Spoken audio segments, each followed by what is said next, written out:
ఛానల్ని లైక్ చేసి సబ్స్క్రైబ్ చేసుకోండి. అలాగే మీ విలువైన అభిప్రాయాన్ని కామెంట్ ద్వారా తెలపండి. Please subscribe and support my channel. Hi అండి, వెల్కమ్ టు అవర్ ఛానల్.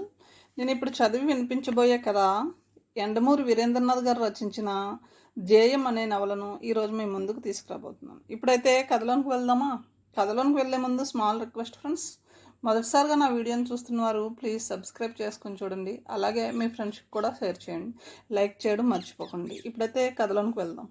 అధిగమిస్తే ప్రతి వాటమి గెలుపుకి తొలిమెట్టు, అవరోహిస్తే ప్రతి గెలుపు అహాన్ని తలపై నెట్టు. బుక్ లవర్ షాప్ చాలా హడావుడిగా ఉంది. ఆ ఊళ్ళో ఎక్కడా దొరకని పుస్తకాలు కూడా ఆ షాపులో దొరుకుతాయి. సాయంత్రం 4 అయింది. అప్పటికి దాదాపు గంట నుంచి పుస్తకాలను పరిశీలిస్తున్నారు వారిద్దరూ, నిఖిత, అవినాష్. నిఖిత అయిందా అడిగాడు అవినాష్.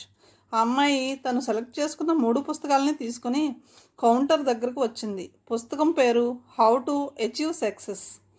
ఎంత అని అడిగింది కౌంటర్ మీద పెడుతూ. 95 రూపాయలు అన్నాడు కౌంటర్లో వ్యక్తి పుస్తకం మొదటి పేజీ చూసి. ఆమె ఆశ్చర్యపోయింది. చాలా చిన్న పుస్తకం అది. మొదటి పేజీ తీసి ధర కోసం చూసింది. ఆ ధర రూపాయల్లో లేదు, 1 పౌండ్ అని రాసి ఉంది. అది బ్రిటిష్ పుస్తకం.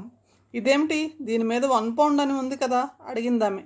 ట్యాక్స్ కూడా కలపాలి కదా. ఇంకో కస్టమర్ దగ్గర బిల్లు తీసుకుంటూ ఈ మాత్రం కూడా తెలియదా అన్నట్లు చిక్కాగ్గానే అడిగాడు. ట్యాక్స్ కలిపినా కూడా అంత అవ్వదు అంటూ కౌంటర్ మీద ఉన్న కాలిక్యులేటర్ తన వైపు తిప్పుకొని లెక్కలు కట్టడం ప్రారంభించింది. ఇదంతా చూస్తున్న అవినాష్ కళ్ళల్లో కొద్దిగా భయం, పిరికితనం కనిపించాయి. ఎందుకు ఇదంతా అనబోయి ఆ మాటలు షాపువాడు వింటాడేమోనని ఊరుకున్నాడు. ఇంత పెద్ద షాపులో ఇలాంటి సిల్లీ ఆర్గ్యుమెంట్స్ అన్నట్లుగా ఉన్నాయి కౌంటర్లోని వ్యక్తి చూపులు. నిఖిత దగ్గర నుంచి దాదాపు లాక్కుంటున్నట్లుగా క్యాలిక్యులేటర్ వెనక్కి తీసుకుని ఈ మధ్య రేట్లు పెరిగాయి మేడం అని చెప్పాడు. రేట్లు పెరిగితే ఆ విషయం పుస్తకం మీదే ఉంటుందిగా అంది నిఖిత. షాపువాడు ఆమెను చూసి వ్యంగ్యంగా నవ్వి, రేట్లు పెరిగింది పుస్తకాలకు కాదు, పౌండ్లకి, డాలర్లకి అన్నాడు తన తెలివిని ప్రదర్శిస్తూ. పౌండ్ ధర ఎంత పెరిగినా 95 రూపాయలు కాలేదు అంది నిఖిత సూటిగా. మీరు తీసుకుంటే తీసుకోండి, లేకపోతే లేదు అన్నాడు షాపువాడు. ఇక మీరు వెళ్ళొచ్చు అన్నట్లుగా. నిఖిత ఏమిటిది అంటూ కల్పించుకున్నాడు అవినాష్. అతని స్వరం 3వ వ్యక్తికి వినిపించినంత తక్కువ స్థాయిలో ఉంది. ఇక్కడ నువ్వు అనవసరంగా సీన్ క్రియేట్ చేస్తున్నావు. నిఖిత ఆశ్చర్యంగా అవినాష్ వైపు చూసి ఏమీ మాట్లాడకుండా షాపువాడి వైపు తిరిగి, సరే 95 రూపాయలకే తీసుకుంటాను, బిల్లు ఇచ్చి ఆ విషయం కూడా దాని మీద వ్రాయండి అంది. షాపువాడు ఆమె దగ్గర నుంచి విసురుగా పుస్తకం తీసుకుని వెనకాల ర్యాక్లోకి విసిరేసి, ఆ బుక్ మేము అమ్మదలుచుకోలేదు అన్నాడు. సరే ఆ విషయమే రాసివ్వండి అంది నిఖిత. అవినాష్ కంగారుగా చూస్తున్నాడు. అతడి నుదుటి మీద చెమట పడుతుంది. షాపువాడు నవ్వాడు.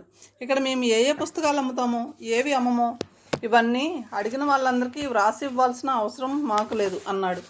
నిఖిత ఒక నిర్ణయానికి వచ్చినట్లు ఓకే అని ఆగి, ఆ ఫోన్ వాడుకోవచ్చా అని అడిగింది.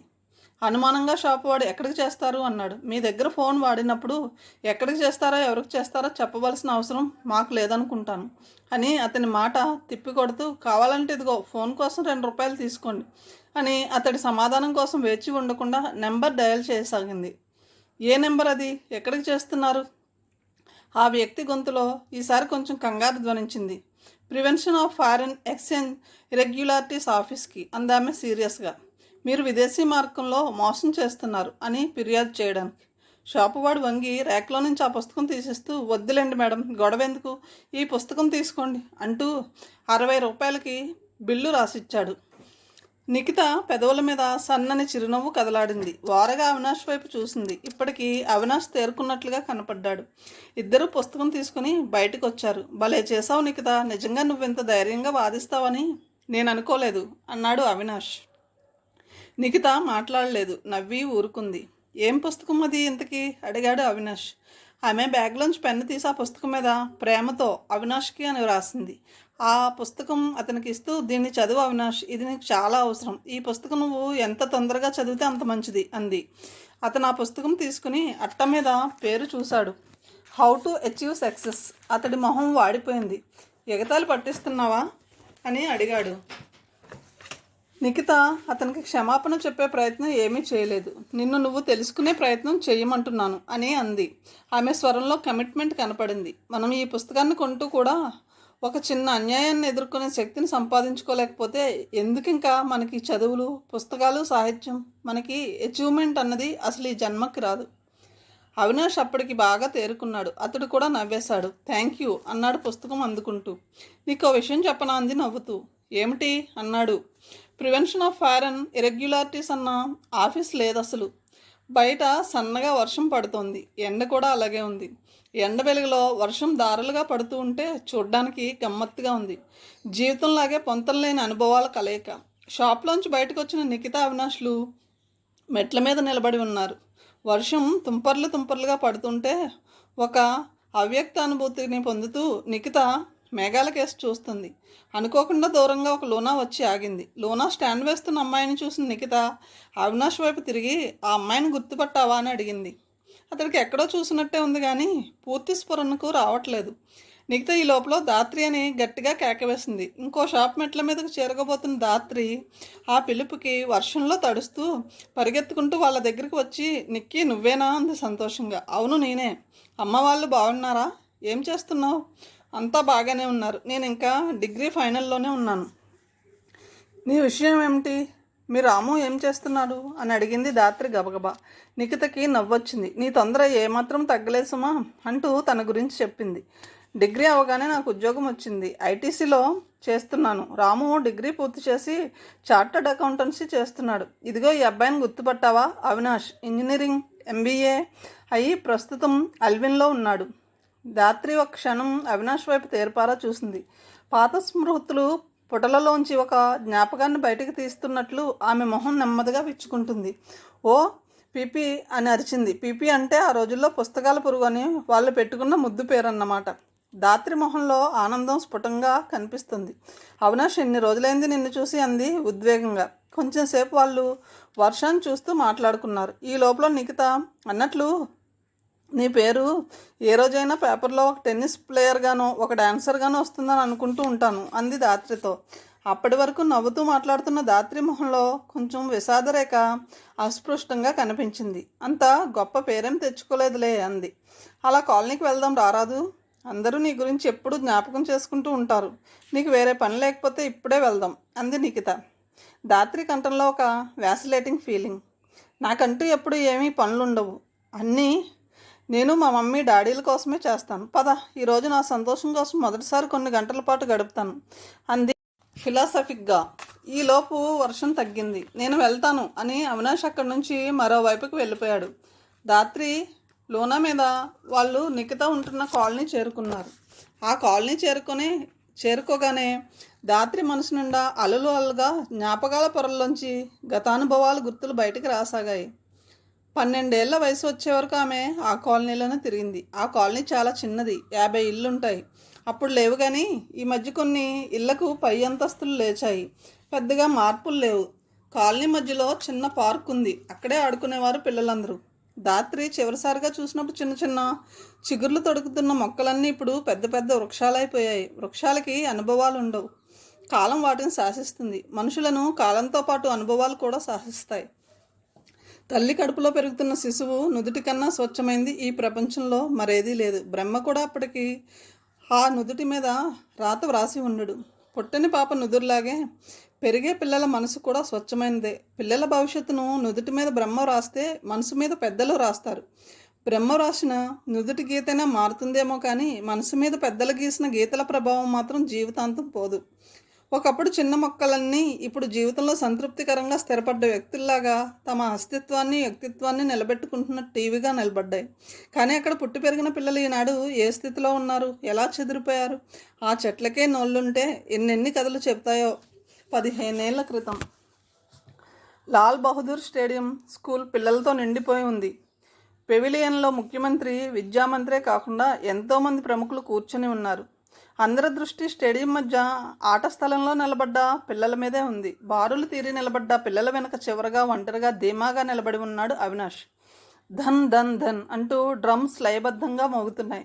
ఆ లయకి అనుగుణంగా మొదటి వరుసలో నిలబడ్డ 20 మంది కుర్రవాళ్ళు మార్చ్ చేసుకుంటూ వచ్చి ఒక వృత్తాకారంలో నిలబడ్డారు. వాళ్ళ చేతల కలయికతో ఒక మానవ వలయం ఏర్పడింది. ధన్ ధన్. మరో 5 మంది అబ్బాయిలు ముందుకొచ్చారు. మొదటి వరుసగా నిలబడ్డ మానవ వలయం మీద రెండవ వలయం ఏర్పాటు చేశారు. ఆ విధంగా పిరమిడ్కి బేస్ ఏర్పడింది. డ్రమ్స్ లయబద్ధంగా మ్రోగుతున్న కొద్దీ అంతస్తులుగా పిరమిడ్ ఆకారం ఏర్పడుతూ ఉంది. అవినాష్లో టెన్షన్ మొదలైంది. లోపల ధైర్యం పెంచుకోవడానికి ప్రయత్నిస్తున్నాడు. ధన్ తన వంతు వచ్చింది. స్కూల్ పేరున్న బ్యానర్ చేతిలో పట్టుకుని అడుగు ముందుకేశాడు. తన బాధ్యత గురుతరమైందని అతనికి తెలుసు. ఒక చేతిలో బ్యానర్తో తను పైదాకా ఎక్కాలి. అది ఒక కొత్త పద్ధతిలో వినూత్నంగా ఎక్కాలి. దానికోసం దాదాపు 1 నెల రోజుల నుంచి ట్రైనింగ్ ఇచ్చాడు టీచర్. తన టీంకి ఫస్ట్ ప్రైజ్ రావడం తన చేతిలోనే ఉంది. 2 అబ్బాయిలు కలిసి పట్టుకున్న చేతుల మీదుగా అవినాష్ మొదటి అంతస్తు ఎక్కాడు. 2 భుజాల మీదుగా చెరొక కాలు వేసి ఆ పై స్టెప్ ఎక్కాడు. ఇంకొక 2 అంతస్తులు మాత్రమే ఉంది. జనం గోలగోలగా హర్షధ్వానాలు చేస్తున్నారు. చివరి లైను పిరమిడ్ పైభాగానికి చేరడమే కష్టం. దానికోసం చాలా ప్రాక్టీస్ చేయించాడు. అక్కడే అందరి గుండెల్లోనూ భయం. ఏమాత్రం కొద్దిగా కాలు జారినా మొత్తం పిరమిడ్ కుప్పకూలిపోవడం ఖాయం. ధన్ ఊపిరి బిగబట్టి గాలిలోకి లేచాడు. అక్కడే సమ్మర్ సాల్ట్ చేయాలి. 1-2 ఫల్టీలు కొట్టి పిరమిడ్ మధ్యగా చేతులు కలిపిన పిల్లల అరిచేతుల మీద బ్యాలెన్స్డ్గా నిలబడ్డాడు. అంతా రెప్పపాటులో జరిగిపోయింది. స్టేడియంలో చప్పట్లు మొదలయ్యాయి. అవినాష్ పెదాల మీద చిన్న విజయదరహాసం కదలాడింది. నెమ్మదిగా 2 చేతులు విప్పాడు. స్కూల్ బ్యానర్ గాలిలో జెండాలా ఎగరసాగింది. స్టేడియం చప్పట్లతో దద్దరిల్లసాగింది. వాళ్ళ స్కూల్ పిల్లలే కాదు, అతని విన్యాసానికి టీచర్లు, మిగతా జనం కూడా రెట్టింపు ఉత్సాహంతో చప్పట్లు కొడుతున్నారు. విద్యామంత్రి కూడా కరతాళ ధ్వని చేయడం అవినాష్ చూశాడు. అతని మొహంలో అనిర్వచనీయమైన తృప్తి. నెమ్మదిగా తల తిప్పి దూరంగా చూశాడు. వెనుక వరుసలో ఉన్న మమ్మీ డాడీ లేచి నిలబడి చేతులు ఊపుతున్నారు. వాళ్ళ కళ్ళల్లో సంతోషం, గర్వంతో కూడిన కన్నీళ్లు. ఎంత ప్రాక్టీస్ చేశాడు దానికోసం, ఎన్ని కలలు కన్నాడు ఈ క్షణం కోసం. ఏమిటా పగటి నిద్ర అవినాష్? ఎన్నిసార్లు చెప్పాను అలా పగటిపూట పుస్తకం పట్టుకుని అలా నిద్రపోవద్దని. వాళ్ళ అమ్మ అరుపులకి కళ చెదిరిపోయింది. చేతిలో పుస్తకం ఎప్పుడు కింద పడిపోయిందో నేల మీద పడి ఉంది. ఒకసారి చదవడం అయిపోయింది. మమ్మీ అన్నీ వచ్చేసాయి అంటూ అభ్యర్థనగా ఒకసారి స్కూల్కి వెళ్తాను, రేపు సెలవేగా, రేపంతా చదువుకుంటాను, ప్లీజ్ మమ్మీ అంటూ బ్రతిమాలాడు. వీల్లేదు, డాడీ గట్టిగా చెప్పి వెళ్ళారు, స్కూల్కి వెళ్ళి రోజంతా వేస్ట్ చేయొద్దని. ఆ కాంప్లైన్ తాగేసి మళ్ళీ ఒకసారి చదువు అంది పార్వతి. మమ్మీ ప్లీజ్, పిరమిడ్ కాంపిటీషన్లో మాకు ప్రైజ్ రావాలంటే నేను వెళ్ళాలి మమ్మీ ప్లీజ్. అదిగో ఆ కాంపిటీషన్లో వద్దన్నాను. డాడీకి చెప్పకుండా అసలు దాంట్లో ఎందుకు చేరావు? ఆ విషయం తెలియగానే ఎంత మండిపడ్డారో తెలుసా? ఇంకోసారి ఆ టాపిక్ ఎత్తుకు, చదువుకో. నాకు సాయంత్రం చాలా పనుంది తెలుసుగా. రాత్రికి ఇంట్లో కిట్టి పార్టీ ఉంది. నువ్వు గదిలోంచి బయటకు రాకుండా శుభ్రంగా చదువుకో. మళ్ళీ ఆ టేప్ రికార్డ్ పెట్టకు అని ఆజ్ఞాపించింది. తల్లి బయటకు వెళ్ళగానే కోపంతో పుస్తకం విసిరికొట్టాడు అవినాష్. కాంప్లైన్ తీసుకెళ్ళి వాష్ బేసిన్లో పోసి పంపు తిప్పాడు. నీళ్లతో పాటు అది సింక్లోకి వెళ్తుంటే చూస్తూ కసిగా నవ్వుకున్నాడు. తన పెద్దల మీద కోపం చూపించడానికి అంతకంటే మార్గం కనిపించలేదు అవినాష్కి. పార్వతి వంటింట్లో సతమతమైపోతూ ఉంది. చెయ్యవలసిన పదార్థాలన్నీ రెడీగానే ఉన్నా ఏదో ఆరాటం. ఆ కాలనీలో ఉన్న 15 ఇళ్లలో 10 రోజులకోసారి ఏదో ఒక ఇంట్లో పెద్ద ఆర్భాటం కనిపిస్తుంది. నెలకో 500-600 వేసుకుని చీటీ వేయడం. ఆ నెలలో చీటీ తగిలిన వారు తమ ఇంట్లో కాలనీలోని మిగతా వాళ్ళందరికీ టీ పార్టీ ఇవ్వడం ఒక ఫ్యాషన్. ఆ సమయంలో తమ ఆధిపత్యం చూపించాలనుకునే పార్వతి లాంటి వాళ్ళకి మరింత హడావిడి. మళ్ళీ ఇందులో చిన్న చిన్న పాలిటిక్స్ కూడా ఉంటాయి. ఒక సినిమాకి మొదటి ఇంటావిడ మూడో ఇంటావిడతో కలిసి వెళ్తే రెండో ఇంటావిడ నాలుగో ఇంటావిడతో అదొక కంప్లైంట్గా చెప్తుంది. అదే కాలనీలో 3-4కి కార్లు ఉన్నాయి. కారున్న ఆవిడ మరొక కారున్న ఆవిడతో పోటీ పడుతుంది. కారు లేని 2-3 ఆడవాళ్ళని ఒక గ్రూప్గా చేసుకుంటుంది. ఒక గ్రూప్ కన్నా రెండో గ్రూప్లో ఉండడం వల్ల ఎక్కువ లాభం ఉందని సామాన్య గృహంలో ఇంజెక్ట్ చేయడానికి ఆ గ్రూప్ అధికారులు అన్యాపదేశంగా కష్టపడుతూ ఉంటారు. ఫలానా విజయ్ గారితో కలిసి మేమిద్దరం షాపింగ్కి వెళ్ళి అక్కడి నుంచి సినిమాకి వెళ్ళాం అని ఒక గృహిణి మరొక గృహిణితో చెప్పుకోవడంలో నిన్ను తీసుకెళ్లే చూసావా, షాపింగ్కి వెళ్ళడానికి నన్ను సెలెక్ట్ చేసుకుంది అన్న గర్వం కనపడుతూ ఉంటుంది. ఈవిడని నౌకర్లా ఆవిడ తీసుకువెళ్ళిందని ఆ రెండో ఆవిడ సంతృప్తి పడుతుంది. అలాగే ఒక కారున్న ఆవిడకి మరో ఆవిడ దగ్గరే కలిసి తిరగడం ప్రారంభిస్తే ఆ అవకాశం లేని వాళ్ళందరూ కలిసికట్టుగా ఒకటై ఈ విషయాన్ని పెద్ద చర్చనీయాంశంగా మార్చుకుంటారు. ఇదంతా కాలనీలో సహజమైన విషయమే. ఆ కాలనీలో ఉన్న దంపతుల పేర్లు కూడా గమ్మత్తుగా ఉంటాయి. దశరథ్ భార్య కౌసల్య, అలాగే విశ్వేశ్వర్. అన్నపూర్ణ భర్త శంకరం. పార్వతి దంపతులు కృష్ణమూర్తి రుక్మిణి ఒక జంట. ఆ రోజు దశరథ్ ఆఫీస్ నుంచి త్వరగా వచ్చాడు. రాగానే భార్యను అడిగాడు, అవినాష్ వాళ్ళ ఇంట్లో ఏమిటంత హడావిడి? ఆడవాళ్ళంతా వెళ్తుంటే చూశాను. వాళ్ళ ఇంట్లో కిట్టి పార్టీ పార్వతి ఇస్తుంది అంది కౌసల్య. చాలాసార్లు అడుగుదామనుకున్నాను, నువ్వెందుకు వాళ్ళల్లో కలవు? బాగుంది, వాళ్ళతో కలవనని ఎందుకు అనుకుంటున్నారు? ప్రస్తుతం నెలకు 500 చీటీ కట్టే స్తోమత మనకి లేదు. ఈ రకం పార్టీలు నాకంత ఇష్టం ఉండవు కూడా. దశరథ్ భార్య వైపు సాలోచనగా చూశాడు. అంటే అది మంచి పద్ధతి కాదంటావా? నెలకోసారైనా కాలనీలో వాళ్ళందరూ కలవడం, మంచి చెడు మాట్లాడుకోవడం, స్నేహాన్ని పెంచుకోవడం తప్పేం కాదు కదా అన్నాడు. పద్ధతి మంచిది కాదని నేను అనను, కానీ అక్కడ కలిసే వాళ్ళంతా నిజంగా సహృద్భావ వాతావరణంలోనే కలుస్తున్నారంటారా? కలిసినప్పుడు బాగానే మాట్లాడుకోవడం, బయటకు వచ్చిన తర్వాత అవతలి వాళ్ళ లోటుపాట్ల గురించి చాటింపు వేయడం మీరు చూస్తూనే ఉన్నారుగా. అంతవరకు ఎందుకు? పెద్దవాళ్ళ సంగతి వదిలేసేయండి. ఒకే కాలంలో ఉంటున్నాం కదా, మన పిల్లల మధ్య స్నేహం ఎలా పెంపొందుతూ ఉందో ఎప్పుడైనా గమనించారా? మా ఇంట్లో టీవీ ఉంది, మీకు లేదు. మాకు కారు ఉంది, మీకు లేదు అన్న కంపారిజన్ ఎక్కువైపోతూ ఉంది అంది కౌసల్య. అందరి భర్తల్లాగా దశరథ చాలే నీ ఉపన్యాసం అని అనలేదు, ఆలోచించాడు. నిజమే కౌసల్య, నేను ఆ యాంగిల్లో ఆలోచించలేదు అన్నాడు. ఇంతలో రాము లోపలికి వచ్చాడు. త్వరగా తయారవు బాబు, పార్టీకి టైం అవుతూ ఉంది అంది తల్లి. ఎక్కడికి అని అడిగాడు. ఈరోజు రవీంద్ర భారతిలో చెల్లి డ్యాన్స్ ప్రోగ్రాం ఉందని చెప్పాను, మర్చిపోయావా? అబ్బా బోర్ మమ్మీ, మీరు వెళ్ళండి, నేను రాను అన్నాడు రాము. కౌసల్య అతని తలపై చేయి వేసి ఆప్యాయంగా నిమిరింది. అలా అంటే ఎలానన్నా? మొన్న మీరు క్రికెట్ ఆడుతుంటే అర్థం కాకపోయినా నేను చెల్లి వచ్చి 4 గంటలు ప్లేగ్రౌండ్లో ఎండలో కూర్చోలేదు? అప్పుడు నీకెంత సంతోషం కలిగింది? ఇప్పుడు చెల్లి డ్యాన్స్ ప్రోగ్రాం చూస్తే తనకి తృప్తిగా ఉంటుంది. రాము కొద్దిగా కన్విన్స్ అయినట్టు కనపడ్డాడు. ప్రోగ్రాం 7ంటికి కదా, ఇంకొంచెం సేపు ఆడుకొని వచ్చేస్తానులే అన్నాడు. అలా కాదు రాము, మనం త్వరగా వెళ్ళాలి. మనం వచ్చామని ముందు వరుసలో కూర్చున్నామని తెలిస్తే నిఖితకి ఉత్సాహంగా ఉంటుంది. లేకపోతే మనం వచ్చామో లేదో, చూస్తున్నామో లేదో అన్న ఆరాటంతో డ్యాన్స్ సరిగ్గా చేయకపోవచ్చు. ఇంకోసారి నువ్వే ఆలోచించు. క్రికెట్ గ్రౌండ్లో ఉన్నప్పుడు నువ్వు బాల్ని కొట్టిన ప్రతిసారి మా వైపు చూడలేదు? దశరథ భార్య వైపు సంభ్రమంగా చూశాడు. అతడికి కౌసల్య ఒక గొప్ప వ్యక్తిగా వినూత్న కోణంలో కనబడుతూ ఉంటుంది. పిల్లల మీద అధికారంతో కాకుండా ప్రేమతో నచ్చజెప్పడానికి ప్రయత్నిస్తుంది ఆమె. అంతేకాదు, వంట పని, మిగతా పని తాలూకు టెన్షన్ తన మొహంలో ఎప్పుడూ కనపడనివ్వదు. పిల్లల మీద దాన్ని పడనివ్వదు. ఆమెను చూసి దశరథ్ కూడా చాలా నేర్చుకున్నాడు. చాలామంది మగవాళ్ళకి లేని సుగుణం అతడికి పెళ్ళైన తర్వాత అలవడింది. పని పట్ల ఉన్న సిన్సియారిటీ కొంతమంది మగాళ్ళకి కుటుంబం పట్ల ఉండదు. అదంతా ఇంట్లో ఆడవాళ్ళ బాధ్యత అనుకుంటారు. ముఖ్యంగా పిల్లల సైకాలజీని అర్థం చేసుకుని ప్రవర్తించే తల్లిదండ్రులు అరుదు. అటువంటి వాళ్ళలో దశరథ్ ఒకడు. కౌసల్య ఇంత గొప్ప వ్యక్తిత్వాన్ని పెంచుకోవడానికి కారణం వాళ్ళ ఇంటి వాతావరణమేనని అతని నమ్మకం. దశరథ్కి తన 25వ ఏట కౌసల్యతో పెళ్లి జరిగింది. అప్పటి వరకు అతడు చాలా ఇరుకైన సంబంధాలున్న కుటుంబ వ్యవస్థలో పెరిగాడు. పెళ్లి జరిగిన తర్వాత అతడిలో మానవ ప్రవృత్తులని, కుటుంబ సభ్యులను, సంబంధ బాంధవ్యాలని విశ్లేషిస్తూ ఉండాలి అన్న విషయం తెలిసొచ్చింది. కుటుంబ సభ్యుల్లో ఆత్మీయత, ఆప్యాయత, అనుబంధం అంతలా అల్లుకొని ఉంటాయని అత్తవారింట్లో గడిపిన మొదటి 3 రోజుల్లోనే అతడు గ్రహించాడు. పిల్లలు తల్లిదండ్రులతో కబుర్లు చెప్తూ జోక్స్ వేయడం, అత్తామామలు తమ పిల్లలతోనే కాకుండా అల్లులతో కూడా సరదాగా మాట్లాడడం అతడికి సంతోషంగా, ఆనందంగా అనిపించింది. 2వ రోజు చిన్న బావం వంది సినిమా ప్రోగ్రాం వేశాడు. కొత్త సినిమా కావడంతో ఒక టికెట్ తక్కువ దొరికింది. మీరు చూసి రండి, నేను ఇంటికి వెళ్తాను అన్నాడు చిన్నవాడు. నీకు ఈ హీరో అంటే ఇష్టంగా? ఈ సినిమాకి వచ్చింది నీకోసమే, నేను వెళ్తానులే అన్నాడు పెద్దళ్ళు. ఎవరో వెళ్ళడం ఏమిటి? నాకు పెద్ద ఇంట్రెస్ట్ లేదు, నేనే వెళ్తాను అన్నారు మామగారు. దశరథ్కి చిన్నప్పుడు చదువుకున్న భారత కథ గుర్తొచ్చింది. బకాసుడికి ఆహారంగా వెళ్ళడానికి కుటుంబ సభ్యులందరూ నేనంటే నేననడం ఆ కథ. ఇక్కడ సినిమా బకాసుడి కథ కాకపోయినా ఎవరో ఒకరు వెనక్కి వెళ్ళడం తప్పనిసరి పరిస్థితి. పురాణ కథల్ని కథలుగానే చదివాడు తప్ప దశరథ్ ఇలాంటి పాయింట్ని ఎప్పుడూ జీవితానికి అన్వయించుకోలేదు.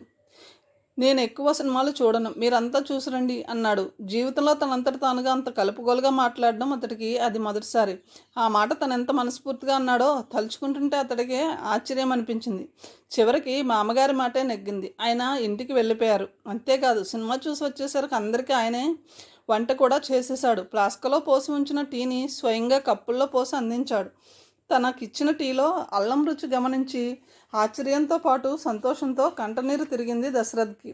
ఉదయం ఏదో మాటల్లో తనకి టీలో అల్లం వేస్తే ఇష్టమని బావమరిదితో చెప్పడం ఆయన విన్నట్లున్నాడు. ఇలాంటి చిన్న చిన్న విషయాలే ఆప్యాయతని పట్టించేస్తూ ఉంటాయి. తన తల్లిదండ్రుల నుంచి తను పొందలేకపోయింది ఏమిటో అప్పుడు అర్థమైంది అతడికి. అంతేకాదు తన కుటుంబ సభ్యులకి తను పంచిపెట్టవలసింది ఏమిటో కూడా తెలిసొచ్చింది. అతనికి తెలిసినంత వరకు తన తల్లిదండ్రుల్ని ఒకరి పట్ల మరొకరికి అసంతృప్తి, దాన్ని సరైన పద్ధతిలో వ్యక్తం చేసుకుని దాని లోటుపాట్లను సరిదిద్దుకునే ఆలోచన వాళ్ళెప్పుడూ చేయలేదు. దాంతో రోజు ఘర్షణ. ఆ ఘర్షణకి పిల్లలు బలైపోయారు. పిల్లలు కూడా ఆ వాతావరణంలో ఒకరి పట్ల మరొకరు ఆత్మీయత అనేది పెంచుకోకుండా ఏకాకులుగా మిగిలిపోయారు. నిర్లిప్తత అనే అడ్డుగోడ తప్ప ఆ ఇంట్లో మరేం మిగలలేదు. గతం ఎప్పుడూ ఒక అనుభవం. ఆ అనుభవ సారాన్ని తమ భవిష్యత్తుకి తమ పిల్లలకి ఉపయోగించాలని అతనికి తెలియజెప్పింది అతని భార్య కౌసల్య. చదువుకోవడం, పెరగడం, పెద్దవడం, పెళ్లి జరగడం, చనిపోవడం అన్నీ యాంత్రికంగా జరిగిపోతాయని అప్పటి వరకు అతనికి ఒక గాఢమైన అభిప్రాయం ఉండేది. అలా కాకుండా బ్రతకడం, జీవించడం కోసమని అతడికి అతని భార్య తెలియజెప్పింది. పిల్లల్ని కనడంతో బాధ్యత మొదలవుతుంది. ఆ పిల్లలు పెరిగి తమ వ్యక్తిత్వాన్ని తాముగా సంతరించుకునే వరకు ఆ బాధ్యత పెరుగుతూనే ఉంటుంది. ముఖ్యంగా వాళ్ళ బాల్య యవ్వన దశలు తల్లిదండ్రులకే క్లిష్టమైన కాలం. అందుకే పిల్లల వయసుని దృష్టిలో ఉంచుకుని ఆ స్థాయిలోనే ఆలోచించాలని వాదిస్తుంది కౌసల్య. తనకు అలాంటి ఆలోచనలు కలగకపోవడానికి కారణం తాను పెరిగిన విధానంలో లోపమా, లేకపోతే సొంతంగా ఆలోచించి నిర్ణయాలు తీసుకునే ధైర్యం లేకపోవడమా అని చాలాసార్లు ఆలోచించాడు దశరథ. అతడికి ఒక విషయం చాలా స్పష్టంగా అర్థమైంది. ఆ విషయం అతనికి ఆనందాన్ని ఇచ్చింది కూడా. ఎందుకంటే అతడు మునుపటి దశరథ కాదు. సానబెట్టిన బంగారంలా అతని వ్యక్తిత్వం ఇప్పుడు ప్రకాశిస్తుంది. డోర్ బెల్ మోగ్గానే వంటింట్లో పనిచేస్తున్న అనసూయమ్మ వచ్చి తలుపు తీసింది. కృష్ణమూర్తి అప్పుడే ఆఫీస్ నుంచి వచ్చాడు. రుక్మిణి ఏది? లోపలికి వచ్చి చెప్పులు విడుస్తూ అడిగాడు తల్లిని. అవినాష్ వాళ్ళ ఇంట్లో పార్టీ కదా, కిట్టి పార్టీ, అదేదో పార్టీ, దానికి వెళ్ళింది అంది. పిల్లలు వాళ్ళు కూడా ఎక్కడికే వెళ్ళారనుకుంటా, నాకు చెప్పలేదు. టీ కప్పు తెచ్చి అందిస్తూ ఉంది. కృష్ణమూర్తి అలసటగా వెనక్కి వాళ్ళు పడుకున్నాడు. ఇంటికి వచ్చే సమయానికి భార్య ఇంట్లో లేకపోవడం అతడికి ఎందుకో అసంతృప్తిగా అనిపించింది. తల్లి వచ్చి పక్కన నిలబడింది. నువ్వేమనుకునంటే నేను ఒక మాట చెప్తాను, వింటావా అని అడిగింది. ఏమిటో చెప్పు అన్నాడు. ఏం లేదు, ప్రీతంకి 12 ఏళ్ళు కూడా లేవు. అప్పుడే స్కూటర్ నడపడం దేనికి? వాడు అలా స్కూటర్ తీసుకుని వెళ్ళిపోతుంటే నా గుండె దడదడలాడుతూ ఉంటుంది. తిరిగి వచ్చే వరకు గాబరాగా ఉంటుంది అంది. కృష్ణమూర్తి నవ్వాడు. 12 ఏళ్ళ అయినా బాగా పొడిగేగా, పర్వాలేదు. ఎప్పటి నుంచో అన్నీ నేర్చుకోవడం మంచిది అన్నాడు. ఏమోరా, నాకు భయమేస్తుంది. స్కూలు కూడా లేదు. ఆ స్కూటర్ తీసుకుని పొద్దున్ననగా వెళ్ళాడు. భోజనానికి కూడా రాలేదు. ఇంకా వాడి చెల్లెళ్ళైతే వాళ్ళ అమ్మ దగ్గర డబ్బు తీసుకుని సినిమాకి వెళ్ళిపోయింది. ఇంతవరకు రాలేదు. ప్రీతం దగ్గర డబ్బు ఉందిలే అమ్మా, ఎక్కడో టిఫిన్ చేసే ఉంటాడు. నువ్వు అలాంటి భయాలం పెట్టుకోవద్దు. మా రోజుల్లోలా కాదు, ఈ రోజుల్లో ప్రతి ఒక్కరికి ఇండివిజువాలిటీ ఉండాలి. అన్నట్టు ఇండివిజువాలిటీ అంటే అని నవ్వాడు. నీకు ఎలా చెప్పాలో నాకు తెలియడం లేదు. వ్యక్తిత్వం, అలాంటి వ్యక్తిత్వం ఉండాలి. పూర్వం రోజుల్లోలా నువ్వు నన్ను పెంచినట్లు నేను ప్రీతమును పెంచితే వాడు ఎందుకు కొరగాకుండా పోతాడు, ఆ అవినాష్లా తయారవుతాడు అన్నాడు. అనసూయమ్మకేం అర్థం కాలేదు. 12 ఏళ్ల కుర్రాడికి స్కూటర్ మీద అధికారం ఇస్తే వాడు చూసిన సినిమాల్లో గుర్రం మీద వెళ్ళే రాకుమార్ లాగానో, పోలీస్ ఇన్స్పెక్టర్ లాగానో ఊహించుకుంటూ వేగంగా నడపడా? జీవితంలో ఏదో ఒక ఎదురుదెబ్బ తగిలే వరకు మనిషి ఎంత దూకుడుగా ప్రవర్తిస్తాడో తెలియడానికి అంతరాలు ఉంటాయా? ఇంత చిన్న విషయం కొడుకు తెలుసుకోవడం అనుకుంది మనసులో. నిజమే, తనకు అర్థం కాదు ఇండివిజువాలిటీ అంటే ఏమిటో, వ్యక్తిత్వం అంటే ఏమిటో. పార్టీ జోరుగా సాగుతుంది. మీ అవినాష్ ఏడి అని అడిగింది ఊర్మిళ. చదువుకుంటున్నాడు, పరీక్షలు దగ్గరకు వచ్చాయిగా, ఇంకా పిలిచినా బయటికి రాడు గర్వంగా చెప్పింది పార్వతి. ఈ రోజుల్లో కుర్రాడు కాదు, చాలా బుద్ధిమంతుడు అంది రుక్మిణి.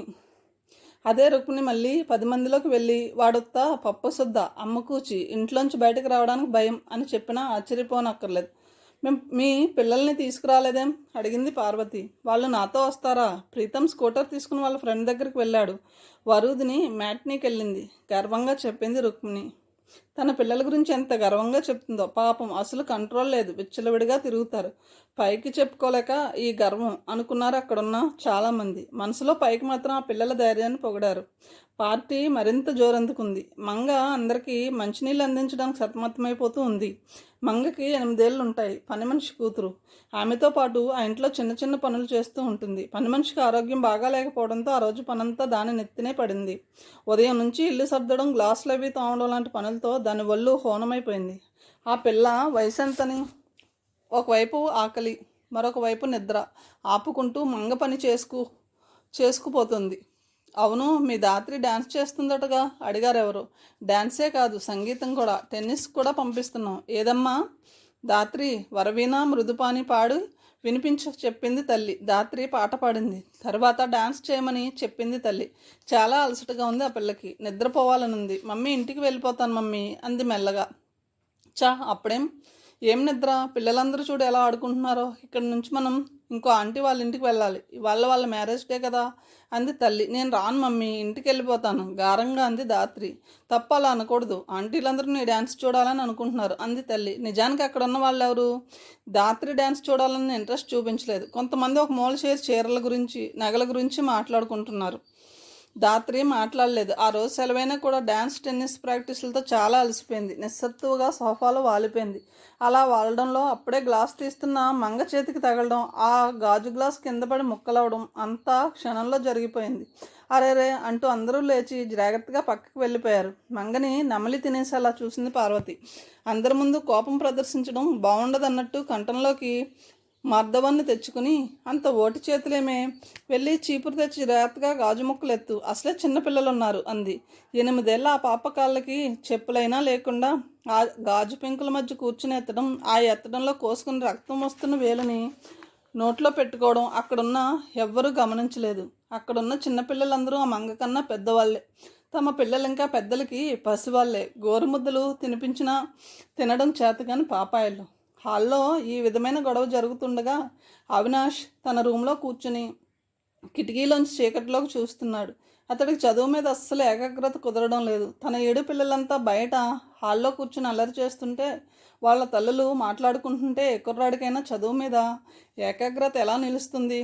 కొంచెం సేపు అలా కూర్చుని నెమ్మదిగా హాలు తలుపు తీసుకుని బయటకు వచ్చాడు. అతన్ని ఎవ్వరూ పట్టించుకోలేదు. పక్కన బెడ్రూమ్లోకి వెళ్ళి ఫోన్ ఎత్తి తన స్నేహితుడికి ఫోన్ చేశాడు. పిరమిడ్స్ కాంపిటీషన్లో తమ స్కూల్కి ప్రైజ్ వచ్చిందో లేదో తెలుసుకోవాలని చాలా ఆరాటంగా ఉంది అతనికి. ఏమవుతుందిరా, నీ ప్లేస్లో వేసిన ఆ సంతోష్ గారు బ్యాలెన్స్ తప్పాడు. మన పిరమిడ్ కూలిపోయింది. నీ మీద మన డ్రిల్ మాస్టర్ బాగా కోపం వచ్చిందిలే అన్నాడు స్నేహితుడు. అవినాష్ నీరసంగా ఫోన్ పెట్టేశాడు.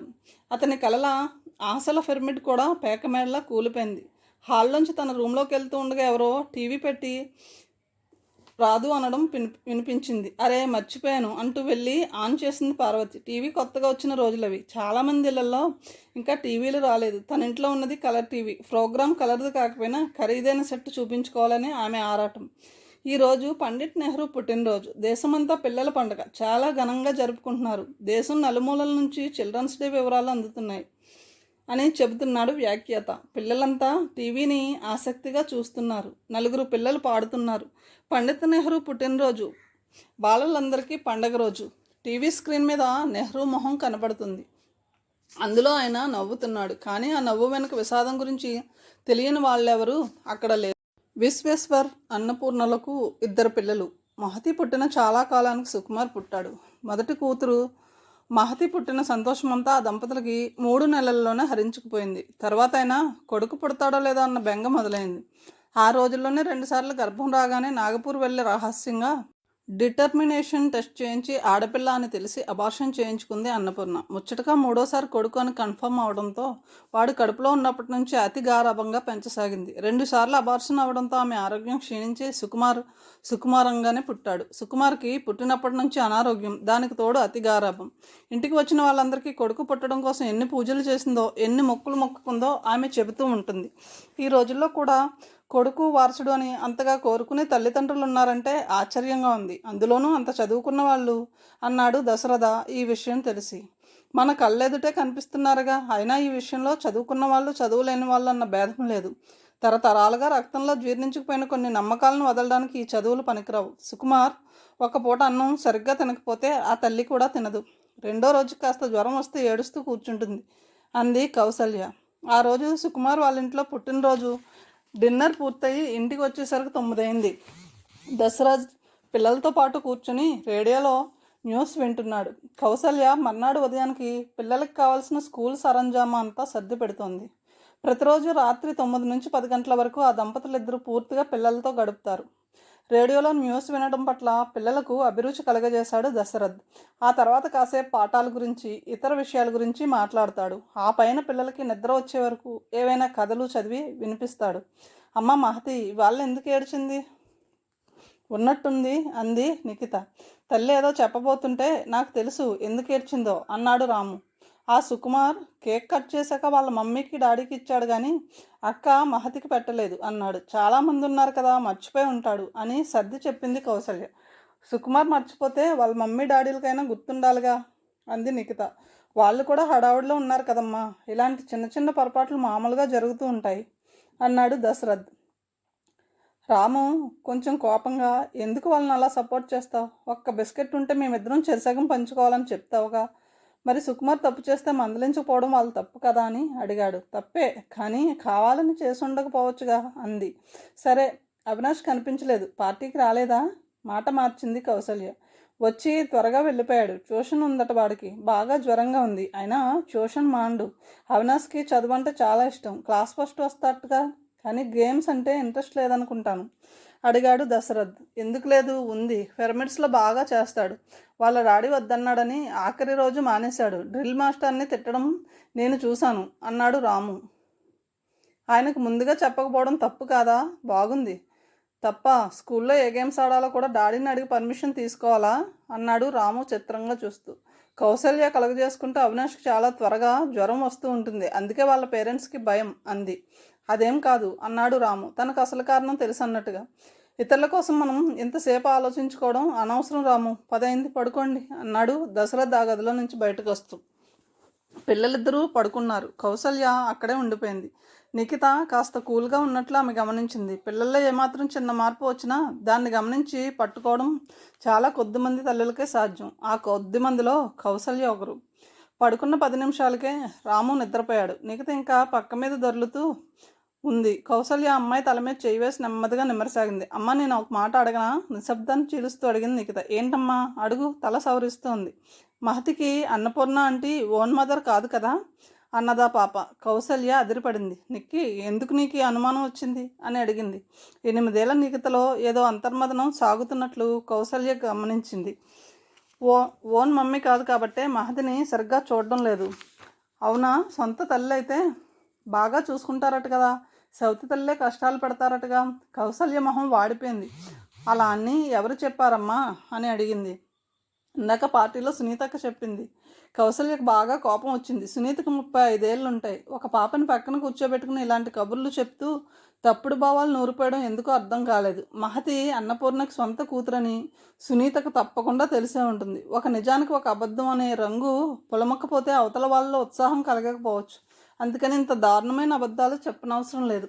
ఈ లోపల నిఖిత అడిగింది, ఒక మమ్మీ చచ్చిపోతే మళ్ళీ పెళ్లి చేసుకునే డాడీలు చాలా చెడ్డవాళ్ళు కదా మమ్మీ. సినిమాలు చూసేటప్పుడు పెద్దవాళ్ళు దగ్గరుండి విడమర్చి చెప్పకపోతే పిల్లల్లో ఎలాంటి తప్పుడు అభిప్రాయాలు వస్తాయో చెప్పడానికి ఇది సజీవమైన ఉదాహరణ. ఈ పెద్ద మాటలన్నీ నీకెందుకు? కసిరి నిఖితని ఊరుకోబెట్టడం చాలా సులభం. చాలామంది తల్లిదండ్రులు చేసే పని అదే, కానీ కౌసల్య అలా చేయలేదు. పిల్లలకి మొదటి పాఠశాల ఇల్లు, తల్లిదండ్రులే మొట్టమొదటి ఉపాధ్యాయులన్న సత్యాన్ని కౌసల్య బాగా నమ్ముతుంది. ఈ కాలంలో ఆడవాళ్ళందరూ బాగా చదువుకుంటున్నారమ్మా. పిల్లల్ని ఎలా చూసుకోవాలో వాళ్ళకి తెలుసు. తను నిజం అమ్మ అవునో కాదో తెలియకుండా కూడా పెంచుతారు అంది. నిఖిత ఆ మాట కూడా నిజమే అన్నట్లు తల ఊపుతూ, అవునమ్మా, మన కాలనీలో ఫ్లాట్ నెంబర్ 40లో ఉంటారు చూడు, అబ్బాయి పేరు నిచ్చల్. వాళ్ళమ్మ సొంత అమ్మ కాదట, అయినా ఎంత బాగా చూసుకుంటుందో అంది. కౌసల్య మొహం చుట్లించి ఆ విషయాలన్నీ నీకెలా తెలుసు అంది. సునీతక్కే చెప్పింది. ఈ మాటలకి కౌసల్య కాస్త కఠినంగా, ఇంకెప్పుడు ఆ సునీతక్కతో కూర్చుని కబుర్లు చెప్పకు అంది. నిఖిత కొంచెం భయపడినట్లుగా కనపడి సరేనమ్మా అంది. ఆ తర్వాత కొంతసేపటికి ఆ పాప నిద్రపోయింది. కౌసల్య మనసు పాడైంది. 35 ఏళ్ల వయసులో పిల్లల్ని పక్కన కూర్చోబెట్టుకుని ఎందుకు ఇలాంటివన్నీ చెప్తుందో అర్థం కాలేదు ఆమెకు. ఆ తర్వాత ఆమె ఆలోచనలన్నీ కూతురు అడిగిన ప్రశ్నల వైపే మళ్ళింది. మొదటి బిడ్డను తల్లిదండ్రులు అపరూపంగా చూసుకుంటారు. రెండవ బిడ్డ పుట్టగానే సహజంగా తల్లిదండ్రుల దృష్టి చంటి పాప మీదకు మళ్ళుతుంది. దాంతో పెద్ద పాపకు ఒక అభద్రతా భావం లాంటిది కలిగి ఎవ్వరూ చూడకుండా చెల్లినో తమ్ముడినో కొట్టడం గిచ్చడం లాంటివి చేస్తూ ఉంటుంది. ఇద్దరు పిల్లల మధ్య సమైక్యతని పెంపొందించవలసిన బాధ్యత తల్లిదండ్రులదే. దశరథ్ కౌసల్యలు పిల్లల విషయంలో అంత శ్రద్ధ తీసుకుని జాగ్రత్త పడబట్టే రాముకి చెల్లెలంటే ప్రేమే కాదు, పెద్దవాడిగా బాధ్యతలు కూడా తీసుకుంటాడు. ఏ ఇంట్లో అయినా ఇద్దరు పిల్లల మధ్య సంఘీభావం లేదు అంటే దానికి ప్రథమ దోషులు తల్లిదండ్రులే. ఏమిటింతసేపు ఉన్నావు ఆ గదిలో, పిల్లలు నిద్రపోలేదా అని అడిగాడు దశరథ్. కౌసల్య అతని పక్కగా కూర్చుంటూ జరిగిందంతా చెప్పింది.